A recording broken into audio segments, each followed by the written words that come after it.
XZ विश्वा YouTube channel में आपका स्वागत है। यदि आपको हमारी प्रेरणादायक और रोचक कहानियां पसंद आती हैं, तो चैनल को सब्सक्राइब करें और वीडियो को लाइक करें। आपकी यह छोटी सी पहल हमें और बेहतर सामग्री बनाने के लिए प्रेरित करती है।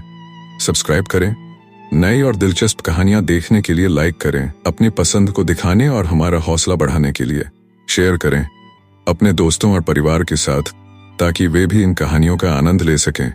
घंटी का आइकन दबाएं ताकि कोई भी नई कहानी आपसे छूट न जाए। आपके समर्थन से हम और आगे बढ़ेंगे और आपको बेहतरीन सामग्री प्रदान करेंगे। जुड़े रहिए XZ विश्वा के साथ। धन्यवाद। बहुत पुरानी बात है कि एक देश में एक राजा राज्य किया करता था। उसका नाम सूर्यराज था। वह बहुत न्यायप्रिय बुद्धिमान था। उसके न्याय की चर्चा दूर दूर तक होती थी। धन धान्य की उसके देश में कोई कमी नहीं थी। देश की प्रजा अपने राजा से पूर्ण रूप से संतुष्ट थी। चारों ओर आनंद ही आनंद था। दुख व गरीबी का नामो निशान तक न था। राजा भी अपनी प्रजा को खुश देखकर खुश था, लेकिन फिर भी राजा मन ही मन काफी दुखी व उदास रहा करता था। उसकी दो बहुत ही सुंदर रानियां थीं, परंतु संतान उन दोनों में से एक की भी न थी। राजा ने संतान प्राप्त करने की हर संभव चेष्टा की थी। बड़े बड़े वैद्यों से सलाह मशवरा किया, ज्योतिषियों से नक्षत्र पढ़वाए, साधु सन्यासी व ब्राह्मणों की सेवा शुश्रूषा भी की, परंतु किसी भी उपाय से राजा को मनिच्छित फल न मिला। संतान न होनी थी, सो न हुई। अंत में निराश होने के पश्चात रानियों ने भी राजा को यही सलाह दी कि वह एक और विवाह कर ले। मंत्री, राज ज्योतिषी व अन्य दरबारीगण तो कोई उपाय न फलता देख पहले से ही यह सलाह राजा को देते आ रहे थे, परंतु राजा ने तीसरा विवाह करने से सिर्फ यही सोचकर इनकार कर दिया था कि जब दो विवाह करने से संतान उत्पन्न नहीं हुई, तो इस बात का क्या भरोसा है कि संतान तीसरी शादी करने के पश्चात होगी ही। दिन बीतते चले गए, राजा ने विवाह नहीं किया। दिन बीतने के साथ साथ राजा की उम्र भी बढ़ती चली गई, और उम्र होने के साथ साथ राजा की चिंता भी बढ़ती चली गई। वह बस इसी चिंता में घुलता जाता था कि उसके मरने के पश्चात इस राजगद्दी का वारिस कौन बनेगा, कौन उसकी प्रजा को खुश रखेगा। कहीं ऐसा न हो कि उसके मरते ही राजगद्दी के लिए मार काट मच जाए और देश की जनता गेहूं में घुन की तरह पिस जाए, उनकी सुख और शांति सब कुछ छिन जाए, या फिर उसके मरने के पश्चात कोई अत्याचारी दुष्ट व्यक्ति किसी प्रकार से राजा बन जाए, तो इस देश का क्या होगा। उठते बैठते सोते जागते राजा को सिर्फ यही चिंता खाई जाती थी। राजा सूर्यराज को शिकार खेलने का बड़ा शौक था। जब राजा बहुत ही ज्यादा चिंतित रहने लगा तो एक दिन रानियों ने कहा, महाराज, आप इस तरह क्यों दिन रात चिंता में खोए रहते हैं? आपको उदास देखकर हमारा भी किसी चीज में मन ही नहीं लगता। राजा ने उत्तर दिया, मैं क्या करूं, यहाँ रहते हुए मुझे बार बार किसी न किसी बात की चिंता लगी रहती है। किसी मनोरंजन आदि में भी दिल नहीं लगता। आपको शिकार करना पहले बड़ा भाता था, क्यों ना आज आप शिकार खेलने जाएं। इस प्रकार आप थोड़ी देर के लिए चिंता से मुक्त भी हो जाएंगे और आपका मनोरंजन भी हो जाएगा। रानियों का सुझाव राजा को उचित लगा। राजा ने तुरंत मंत्री को बुलाकर शिकार पर चलने के लिए आवश्यक प्रबंध करने को कहा। मंत्री ने तुरंत आज्ञा का पालन किया और शिकार पर जाने के लिए आवश्यक प्रबंध कर दिया। राजा सूर्यराज मंत्री मणिचंद तथा अन्य 5 बहादुर सैनिकों के साथ शिकार खेलने अपने घोड़े पर बैठकर चल दिए।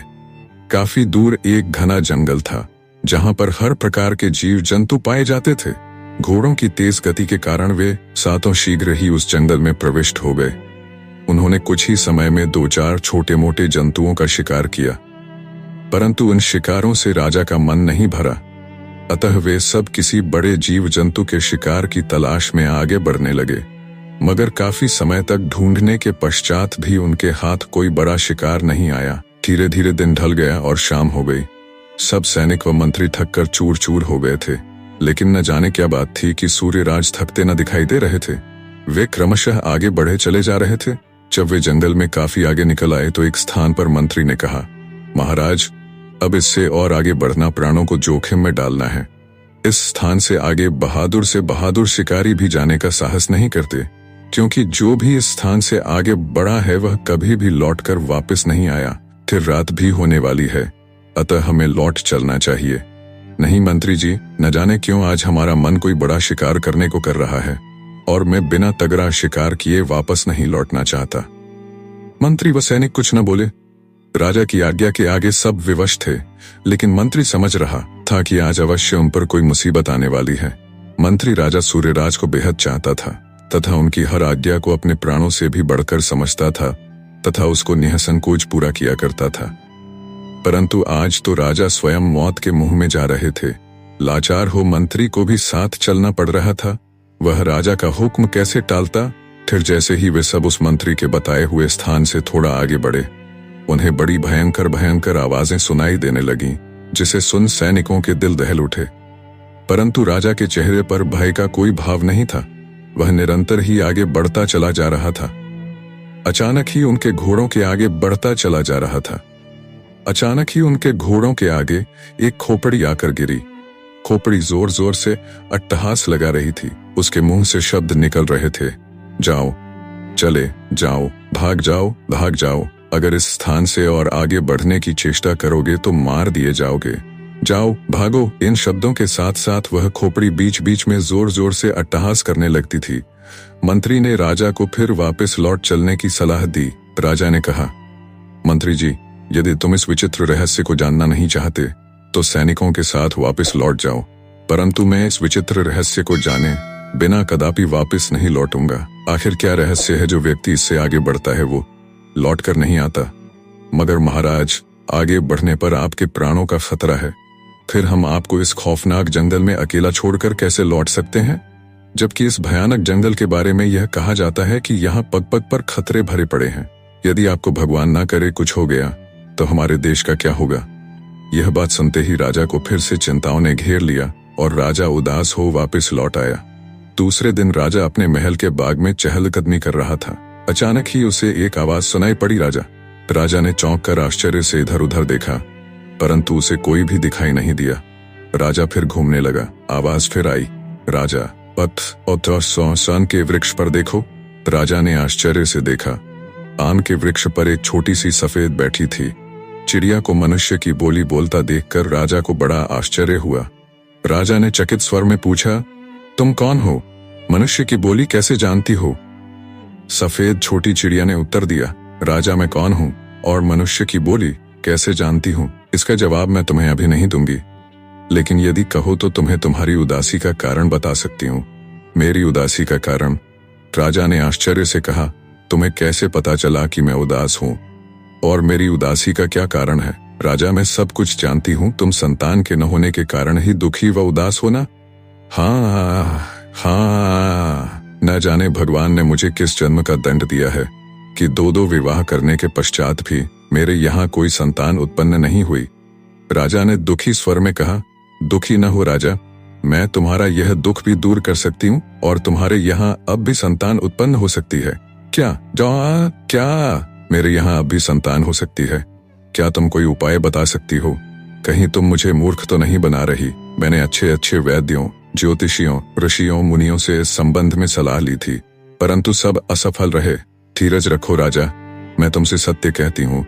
यदि तुम मुझे एक वचन दो तो मैं तुम्हें ऐसा जल लाकर दूंगी जिसकी एक बूंद पीते ही 1 वर्ष पश्चात संतान उत्पन्न हो सकती है।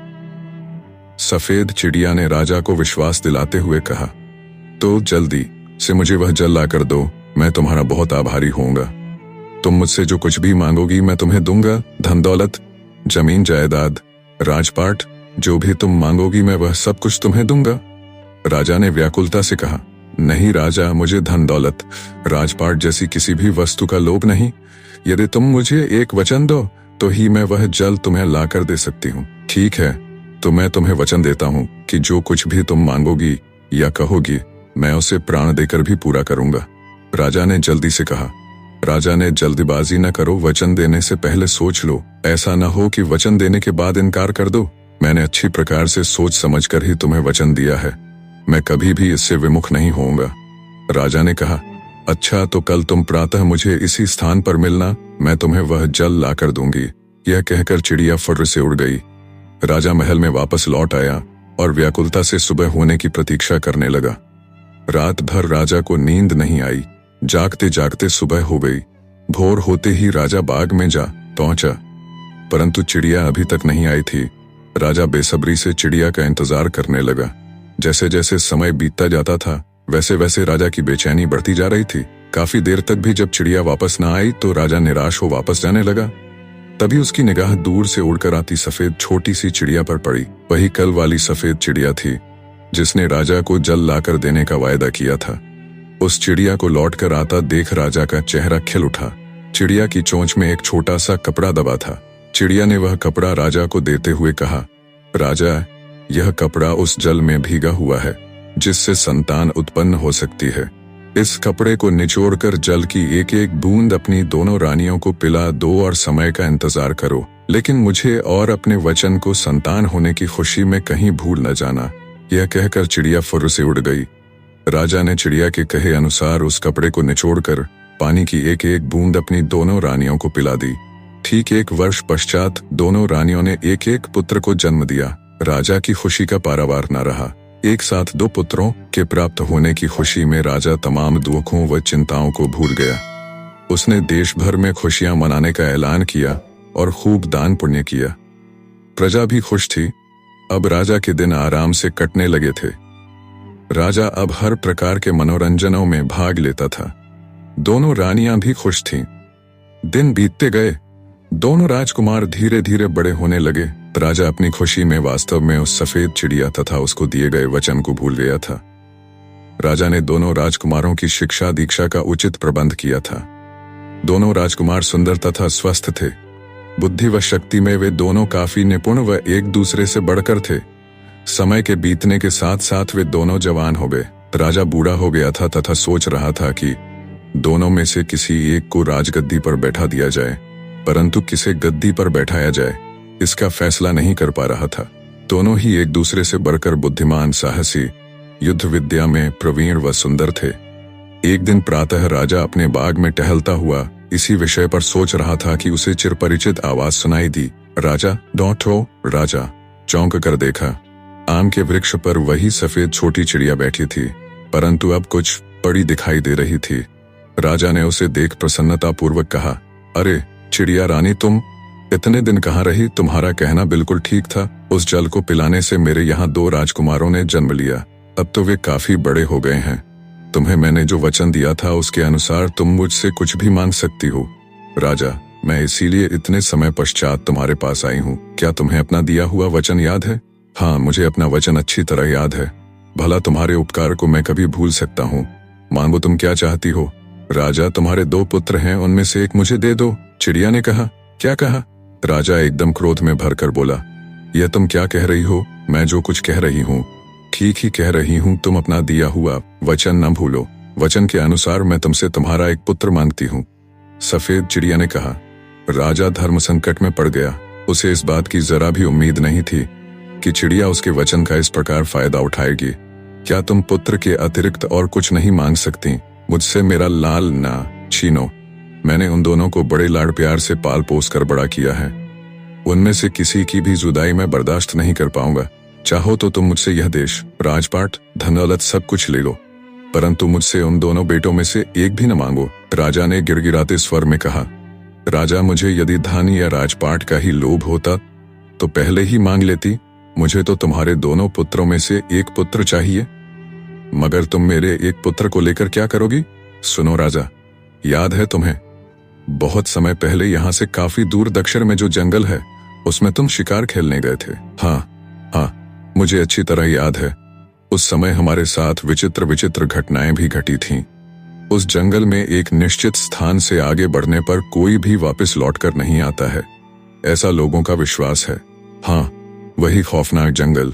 उस जंगल के पीछे एक बहुत ऊंची पहाड़ी है और उस पहाड़ी के पीछे एक बहुत बड़ा तालाब है। उस तालाब के बीच में सोने का महल है। उसमें एक बहुत बड़ा दुष्ट जादूगर रहता है। उसी ने जंगल में उत्पात मचा रखा है। उसने जंगल में उत्पात मचा रखा है। मैं अपनी एक सीमा निर्धारित कर रखी है। उस सीमा से जो भी आगे बढ़ता है उसे वह तरह तरह के भय दिखाता है। फिर भी जो कोई बहादुर उस भय से न घबराकर आगे बढ़ता है तो वह अपने जादुई जोर से उस पर तरह तरह के आक्रमण करता है। इस पर भी यदि वह व्यक्ति उन आक्रमणों से बचकर जंगल को पार कर लेता है तो वह उसे अपने सोने के महल में कैद कर लेता है। लेकिन उन्हें कैद करके वह क्या करता है? राजा ने पूछा। यह भी सुनो, वास्तव में वह बहादुर लोगों को इकट्ठा करता है। उसे 101 बहादुर व्यक्तियों की आवश्यकता है। जब उसके पास शक्तिशाली साहसी 101 व्यक्ति हो जाएंगे तो वह उन बहादुरों की एक विशेष दिन बलि चढ़ाएगा और उन सब का खून पीकर वह दुष्ट जादूगर फिर से जवान, सुंदर, साहसी व शक्तिशाली युवक में परिवर्तित हो जाएगा। फिर उसे संसार का कोई भी मनुष्य समाप्त नहीं कर पाएगा, वह अजर अमर हो जाएगा। इस समय वह 150 वर्ष का बूढ़ा व भद्दा है और यह सब वह अपने सोने के महल में कैद अपूर्व सुंदरी से विवाह करने के लिए कर रहा है, जिसे वह कुछ दिन पूर्व चंद्र देश से उठा लाया था। लेकिन तुम्हें यह सब कैसे मालूम हुआ और तुम कौन हो? राजा, मैं भी एक देश की राजकुमारी हूँ। यह दुष्ट मुझे मेरे देश से उठा लाया था और जबरदस्ती मुझसे विवाह कर लिया। उस समय भी वह जादूगर बूढ़ा था। उस समय तक वह 40 बहादुरों को अपने महल में कैद कर चुका था। मुझसे विवाह करने के कुछ चाहती न जाने कहां से एक और सुंदरी को उठा लाया और उससे भी जबरदस्ती विवाह करना चाहा। मैंने हस्तक्षेप किया तो उसने मुझे छोटी सफेद चिड़िया बना दिया। मैंने भी यह प्रतिज्ञा की कि इस दुष्ट को समाप्त करके रहूंगी और इसी चेष्टा में लगी रही। कई बहादुरों को मैं उस महल तक ले गई, परंतु जादूगर के जादू के आगे उनकी एक न चली। जादूगर ने उन सबको अपने महल में कैद कर लिया और अब तक उनकी संख्या 2 कम पूरे 100 यानी 98 हो चुकी है। वह अब उस सुंदरी से विवाह करने की सोच रहा है, जिसे वह अभी कुछ दिनों पूर्व ही किसी देश से उठा लाया है। परंतु वह सुंदरी बहुत चतुर निकली। उसने जादूगर से कहा कि वह सहर्ष उससे विवाह करने को तैयार है, परंतु वह विवाह उसी समय करेगी जब वह 101 बहादुरों का खून पीकर जवान और सुंदर हो जाएगा। चूंकि वह लड़की बहुत सुंदर है, इसलिए वह दुष्ट जादूगर उसकी इस शर्त को मान गया है। अब वह 101 बहादुरों की बलि देने के लिए कुछ बहादुरों की तलाश में है। जिस दिन उसके पास 101 बहादुर हो जाएंगे, वह उन सबको बलि चढ़ा देगा। अगर इससे पहले ही उसको समाप्त न किया गया तो फिर रक्त पीने के पश्चात उसे कोई भी समाप्त नहीं कर पाएगा। उस सुंदर कन्या ने उससे विवाह करने की यह शर्त इसलिए रखी कि हो सकता है उन बहादुर व्यक्तियों में कोई ऐसा आ जाए जो उन सबको उस दुष्ट जादूगर के चंगुल से मुक्त करवा सके। बस उसी दुष्ट जादूगर को समाप्त करने के लिए मुझे आपके एक बहादुर पुत्र की आवश्यकता है। चिड़िया ने राजा को सारी कहानी बताते हुए कहा, मगर इसके लिए मेरे एक पुत्र की क्या आवश्यकता है? मैं आज ही अपनी सेना को भेजकर उस दुष्ट जादूगर को पकड़वा देता हूँ। राजा ने कहा, नहीं राजा, यह काम इतना आसान नहीं जितना तुम समझ रहे हो। वह जादूगर अपने जादू के जोर पर आपकी सारी सेना को समाप्त कर डालेगा। उसको तो कोई बुद्धिमान बहादुर व्यक्ति ही छल कपट से मार सकता है। चिड़िया रानी, तुम मुझे एक मौका तो दो। अगर मेरी सेना उस जादूगर को पकड़ कर न ला सके तो फिर तुम मेरे पुत्र को ले जाना। राजा ने कहा, ठीक है, यदि तुम नहीं मानते तो यह भी करके देख लो। कहकर चिड़िया उड़ गई। राजा ने तुरंत अपनी बड़ी सेना को उस जादूगर का निवास स्थान बताते हुए पकड़ लाने को कहा। लेकिन सेना अभी जंगल के बीच में ही पहुंची थी कि इतनी तेज हवा चली कि सेना के सारे सैनिक हवा में उड़कर न जाने कहां चले गए। जब राजा के पास यह खबर पहुंची कि उसकी सारी सेना को जादूगर ने हवा के जोर से उड़ा दिया है, तो राजा ने अगली बार उससे भी बड़ी सेना उस जादूगर को पकड़ने के लिए भेजी। राजा किसी भी कीमत पर अपने किसी भी पुत्र को अपने से जुदा नहीं करना चाहता था। जब दूसरी सेना जंगल के बीच में पहुंची तो अचानक न जाने कहां से एकदम बाढ़ आ गई और सारी सेना पानी में डूब गई। जो कुछ सैनिक किसी प्रकार अपने प्राणों को बचाकर निकल भागे थे, उन्होंने सारी कहानी राजा को कह सुनाई। राजा ने इस बार क्रोध में अपनी सारी सेना को ही जादूगर को पकड़ कर लाने या मौत के घाट उतार देने का हुक्म दिया। लेकिन तीसरी सेना जब जंगल में पहुंची तो इस बार उनके साथ कोई घटना नहीं घटी। सेना ने आराम से वह जंगल पार कर लिया। जंगल पार करने के पश्चात सेना को एक बहुत ही ऊंचा पहाड़ दिखाई दिया। सेना ने उस पहाड़ पर चढ़ने की जैसे ही चेष्टा की, बड़ी बड़ी चट्टानें टूट टूट कर उन पर गिरने लगी। कुछ सैनिकों को छोड़कर सारी सेना उन चट्टानों से दबकर मर गई। यह खबर सुनते ही राजा घबरा उठा। अब वह क्या करता? अब तो उसके पास सेना भी नहीं बची थी जो वह जादूगर को पकड़वाने के लिए भिजवाता। राजा फिर एक बार चिंतित व उदास नजर आने लगा। उसकी चिंता का सबसे बड़ा कारण यही था कि अब उसे मजबूर होकर चिड़िया को अपना एक बेटा सौंपना ही होगा। दोनों राजकुमारों ने जब अपने पिता को बहुत अधिक व्याकुल तथा दुखी देखा तो वे दोनों बोले, क्या बात है पिताजी, आप बहुत व्याकुल दिखाई दे रहे हैं। आप हुक्म कीजिए, हम अपने प्राण देकर भी आपकी चिंता दूर करने का प्रयत्न करेंगे। राजा ने उदास स्वर में सारी कहानी अपने दोनों पुत्रों को सुना दी।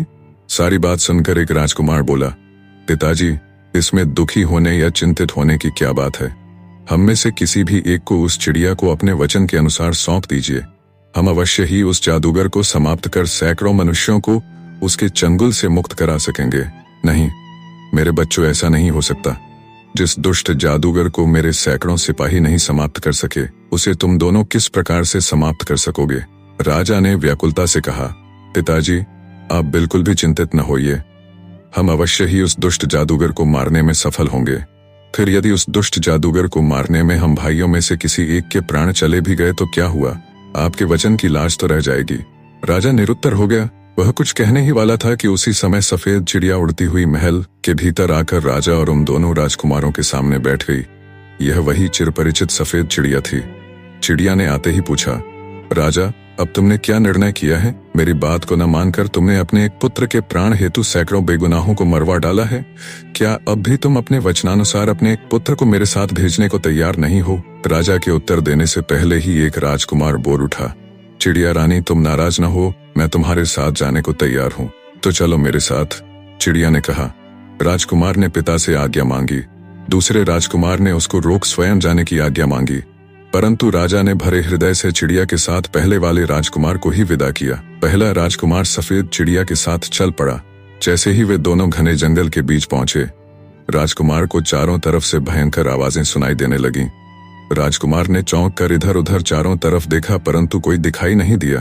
तलवार राजकुमार के हाथ में थी। सफेद चिड़िया बोली, राजकुमार तुम डरना नहीं, अपनी बुद्धि से काम लेना, मैं अब तुम्हारे साथ आगे नहीं बढ़ सकती। अगर जादूगर को पता चल गया कि मैं तुम्हारे साथ हूं, तो वह तुम्हें आगे बढ़ने का मौका दिए बगैर यहीं पर समाप्त कर देगा। यह कहकर चिड़िया उड़ गई। राजकुमार ने अपनी तलवार संभाली और आगे बढ़ने लगा। तभी एक खोपड़ी न जाने कहां से उसके सामने टपक पड़ी। वह खोपड़ी भयंकर अट्टहास लगा रही थी। उसके मुंह से बड़ी भयंकर आवाज निकल रही थी, चले जाओ, भाग जाओ, भाग जाओ, इस स्थान से आगे बढ़े तो मौत के घाट उतार दिए जाओगे, जाओ, चले जाओ। राजकुमार ने एक दृष्टि उस खोपड़ी पर डाली और फिर आगे बढ़ने लगा। खोपड़ी उसके आगे बढ़ते ही अदृश्य हो गई। राजकुमार निडर हो काफी आगे जा पहुंचा। बस जंगल अब समाप्त होने ही वाला था। राजकुमार को बहुत तेज प्यास लगने लगी। उसे एक छोटा सा तालाब दिखाई दिया, वह जिसमें थोड़ा सा पानी था। राजकुमार को चूंकि बहुत जोर से प्यास लगी थी, इसलिए उसी तालाब की ओर बढ़ा। वह जैसे ही पानी पीने के लिए झुका, पानी एकाएक खोपड़ी में परिवर्तित हो गया। खोपड़ी फिर अट्टहास लगाने लगी, चले जाओ, भाग जाओ। राजकुमार ने क्रोध में आकर अपनी तलवार से उस खोपड़ी पर वार किया। खोपड़ी के दो टुकड़े हो गए। खोपड़ी के फटते ही उसमें से बहुत ही गहरा सफेद धुआं निकला। धुएं से 3 सिंह प्रकट हुए और उन्होंने राजकुमार पर आक्रमण कर दिया। लेकिन बहादुर राजकुमार ने अपनी तलवार से उन तीनों सिंहों को धराशायी कर दिया। सिंहों को समाप्त कर राजकुमार आगे बढ़ा। सामने उसे एक लंबी चौड़ी गुफा का मुंह दिखाई दिया। राजकुमार ने सोचा इस गुफा के भीतर घूमकर देखना चाहिए, आखिर जंगल में यह गुफा कहां से आई। यह सोचकर राजकुमार उस गुफा में प्रविष्ट हो गया। जब वह गुफा के भीतर पहुंचा तो गुफा का द्वार बंद हो गया। अब राजकुमार को अपनी भूल का एहसास हुआ। वास्तव में वह गुफा नहीं, बल्कि एक विशाल अजगर का खुला हुआ मुंह था, जिसे वह गुफा समझ बैठा था। राजकुमार का दम घुटने लगा और वह बेहोश हो गया। वह विशाल अजगर अब तेजी से रेंगता हुआ एक दिशा में बढ़ा चला जा रहा था। जब काफी समय तक राजकुमार का कोई समाचार नहीं मिला तो राजा यह सोचकर कि राजकुमार जादूगर के हाथों मारा गया है या कैद कर लिया गया है, बहुत दुखी रहने लगा और बीमार पड़ गया। दिन ब दिन राजा की हालत बिगड़ती चली गई। वैद्यों हकीमों ने जवाब दे दिया कि राजा के स्वस्थ होने का सिर्फ यही एकमात्र उपाय है कि पहला राजकुमार किसी प्रकार वापस लौट आए। जब दूसरे राजकुमार ने यह जाना तो एक रात वह बिना किसी को बताए तलवार ले अपने घोड़े पर बैठ जादूगर की तलाश में निकल पड़ा। लेकिन राजकुमार कुछ सोचकर उस दिशा में आगे नहीं बढ़ा जिस दिशा से पहले सैनिक और उसका भाई गया था। वह दूसरी दिशा से उस जंगल की ओर बढ़ा था। चलते चलते रास्ते में उसे एक नाटा व्यक्ति मिला। वह छोटा व्यक्ति राजकुमार से बोला, क्या आप मुझे नौकर रख सकते हैं? भाई तुम तो बहुत छोटे कद के हो, मेरा क्या काम कर पाओगे? मेरा काम तो कोई बहादुर शक्तिशाली व्यक्ति ही कर सकता है। राजकुमार ने जवाब दिया, राजकुमार मेरा नाम भस्मा है और मैं किसी को भी भस्म कर सकता हूँ। यह कहकर उस छोटे व्यक्ति ने एक वृक्ष की ओर इशारा करके अपना मुख खोल दिया। उसके मुंह से आग की एक लपट निकली और वह वृक्ष जलकर राख हो गया।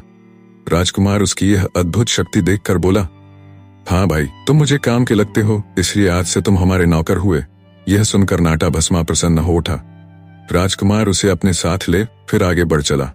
जब वे थोड़ी दूर निकल आए तो भस्मा बोला, राजकुमार, यहाँ पर मेरा भाई दूरदर्शी रहता है, वह भी आपके काम का सिद्ध हो सकता है। यदि आप चाहें तो उसे भी अपने साथ नौकर रख लीजिए। राजकुमार ने कहा, अच्छा, उसे बुला लाओ। भस्मा गया और थोड़ी ही देर बाद एक अन्य नाटे व्यक्ति के साथ वापस लौटता दिखाई दिया। दूसरे छोटे कद वाले व्यक्ति ने झुककर राजकुमार को प्रणाम किया और बोला, राजकुमार, मेरा नाम दूरदर्शी है। मैं जमीन के भीतर एक स्थान से दूसरे स्थान तक काफी दूर तक आसानी से देख सकता हूँ। अच्छा बताओ, इस जंगल के उस पार तुम्हें क्या दिखाई दे रहा है? राजकुमार ने उसको परीक्षा लेते हुए कहा, राजकुमार, इस जंगल के उस पार एक बहुत ऊंचा पर्वत दिखाई दे रहा है। पर्वत के पीछे एक तालाब है और तालाब के पीछे बस मुझे तुम्हारे कहने पर विश्वास हो गया है। राजकुमार ने उसे बीच में ही टोकते हुए कहा। राजकुमार उन दोनों को लेकर फिर आगे बढ़ने लगा। अब जंगल थोड़ी ही दूर रह गया था। तभी भस्मा फिर बोला, राजकुमार, यहाँ से थोड़ी ही दूरी पर मेरा तीसरा भाई पवना रहता है। वह भी आपके काम का सिद्ध हो सकता है। अगर आप चाहें तो उसे भी अपने साथ नौकर रख सकते हैं। अच्छा, उसे भी बुला लाओ। थोड़ी ही देर में भस्मा तीसरे के साथ वापस लौटा। तीसरे छोटे कद के व्यक्ति ने आते ही झुककर राजकुमार को प्रणाम किया और बोला, राजकुमार, मेरा नाम पवना है, मैं जहाँ चाहे उड़कर पहुंच सकता हूँ। ये कहकर उसने अपने दोनों हाथ ऊपर किए और तुरंत ही आकाश में उड़ने लगा। एक चक्कर लगाकर वह नीचे उतर गया। उसकी यह अद्भुत शक्ति देखकर राजकुमार बोला, ठीक, तुम भी काम के आदमी हो, इसलिए आज से तुम्हारी नौकरी भी पक्की। पवना खुश होकर बोला, राजकुमार, आप लोग कहाँ जा रहे हैं? राजकुमार ने इन तीनों को सारी कहानी सुना दी। तब पवना बोला, राजकुमार, आप बिल्कुल चिंता न कीजिए, बैठिए मेरे कंधे पर। चलो भाइयों, तुम भी बैठ जाओ। राजकुमार और पवना के दोनों भाई पवना के शरीर से चिपट गए। पवना ने अपने दोनों हाथ ऊपर किए और आकाश में उड़ने लगा। थोड़ी ही देर में उन्होंने जंगल पार कर लिया। लेकिन जंगल पार करते ही एक बड़े भयंकर व लंबे चौड़े विशाल पक्षी ने उन पर आक्रमण कर दिया।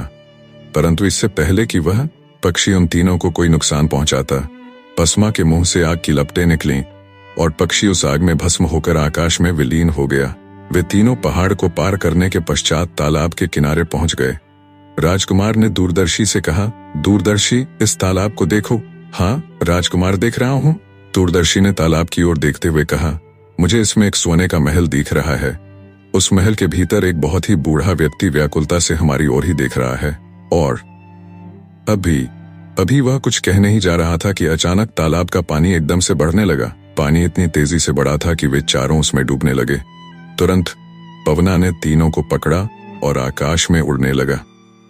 अब हम उस महल में कैसे प्रवेश कर सकेंगे? राजकुमार ने चिंतित स्वर में कहा। आप चिंता न कीजिए राजकुमार, मैं अभी इसका इंतजाम किए देता हूं, भस्मा ने कहा और अपने मुंह से आग की भयंकर लपटें निकालने लगा। देखते ही देखते तालाब का सारा पानी भाप बनकर उड़ गया। अब उस तालाब में सोने का महल साफ दिखाई दे रहा था। पवना उन तीनों समेत उड़ता उड़ता महल के सामने जा पहुंचा। बूढ़ा जादूगर क्रोध में चिल्लाया, भाग जाओ वरना मार दिए जाओगे। जाओ जाओ। बूढ़े के सिर पर एक भी बाल नहीं था। चेहरे पर असंख्य झुर्रियां पड़ी थीं। उसने एक काला कपड़ा पहन रखा था। थोड़ी पर लंबी दाढ़ी थी। राजकुमार ने अपनी तलवार निकाली और एक ही वार से उस दुष्ट जादूगर की गर्दन के 2 टुकड़े कर दिए। परंतु दूसरे ही क्षण राजकुमार आश्चर्यचकित हो उठा। जादूगर की गर्दन फिर निकल आई। राजकुमार जितनी बार भी उसकी गर्दन काटता, गर्दन फिर निकल आती। राजकुमार सोच में पड़ गया। तभी जादूगर क्रोध में चिल्लाया, अब भी वक्त है, भाग जाओ। नहीं राजकुमार, डरना मत। न जाने कहां से उड़कर वही सफेद चिड़िया आई और चिल्लाती हुई बोली, अपनी तलवार से इसकी लंबी दाढ़ी काट डालो। यह मर जाएगा और इसका सारा जादू भी समाप्त हो जाएगा। राजकुमार ने यह सुन फिर अपनी तलवार संभाली और जादूगर की दाढ़ी काटने के लिए बढ़ा।